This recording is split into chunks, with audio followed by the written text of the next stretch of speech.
Okay, there are three types of thought. There are how do you say, philosophies of life, you want to call it, in Judaism.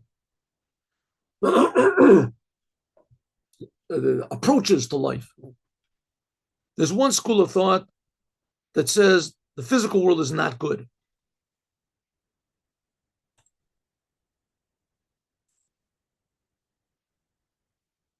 And don't be occupied at all. Don't put any importance to the physical world because the physical world is disgusting and abhorrent to all body and material things. That's what's called Mussar.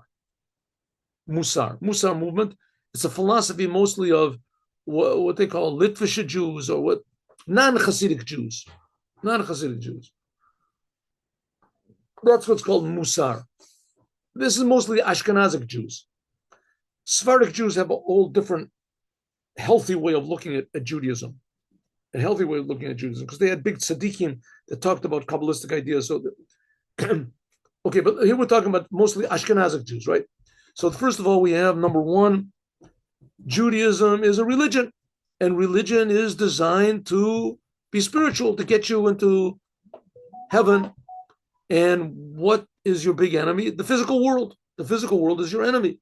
Do not get involved in the physical world. And if you do, at a bare minimum.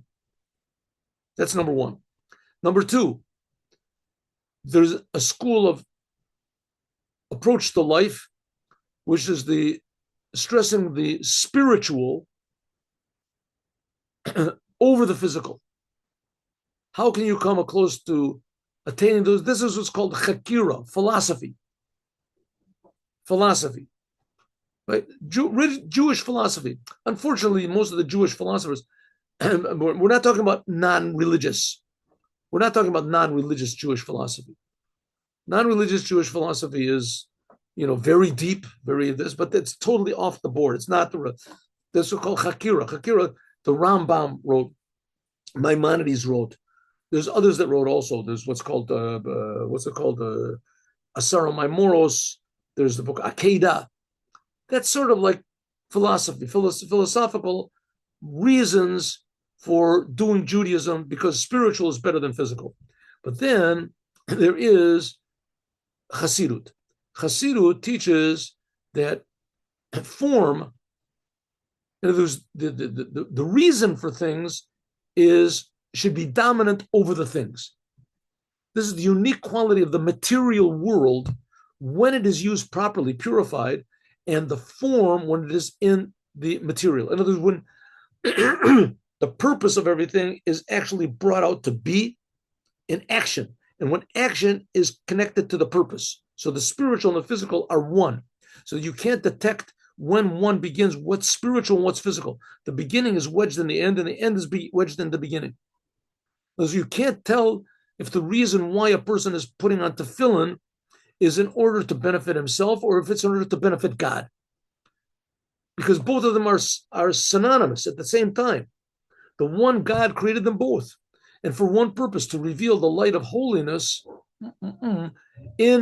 of his hidden power in the physical world. Only both of them, by using the world or the way that God wants, and by putting what God wants into the actual physical world, when they're working together, this will bring the perfection desired by the Creator. That's what's called Chassidut. Chassidut tries to connect to the essence of God. In other words, like we just finished learning that we said that the sun and the moon, right? The sun and the moon. And then there's something above them, that they'll both be equal. So the moon, that's like the physical world. That's like Mussar. Don't get too involved in the moon. Right? Don't get too involved in the moon. The sun, that's like philosophy. Get more involved in the spiritual. Philosophy, Chassidut is get more involved in both of them. Show how the essence of what God is to use the physical world properly. That's what's called the third level, the essence, which unites both spiritual and physical. As we'll talk about more, God willing, tomorrow. Now let's have a story.